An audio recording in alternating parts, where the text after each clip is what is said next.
What is the best burger in the world? Arguably, it is the Juicy Lucy. Well, we've added a twist. Introducing Juicy Lucy Meatloaves. And to make things better, we've made them fun size. If you haven't tried a Juicy Lucy before, you should. The cheese-filled burger patty is a game changer. When you bite into it, cheese just oozes out. It is literally heaven in your mouth. Let's replicate that experience, but with meatloaves, and personalize it by making them mini. All of the ingredients are in the description, as well as a link to add them to your shopping list. Let's begin by cutting up some onions and garlic. Now we're gonna whip up some eggs.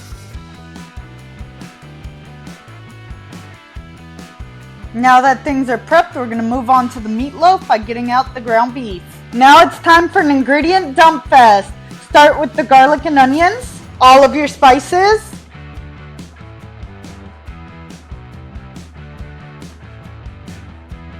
the eggs, and the breadcrumbs.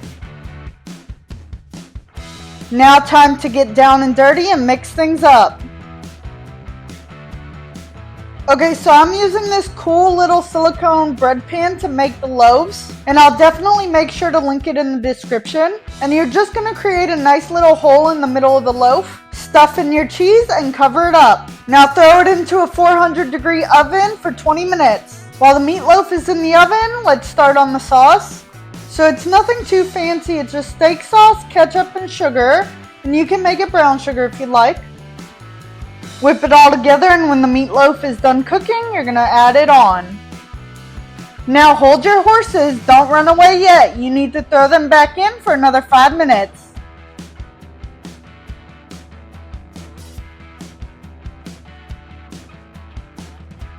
I've got a hunch that these Juicy Lucy meatloaves are gonna be huge, just like the burgers that came before them. Also, don't forget to like and subscribe so you never miss a recipe. Now, have you ever craved a homemade dessert but felt overwhelmed by complicated recipes? I get that. However, making these homemade apple bullets is easier than you think. Watch this next video to learn how.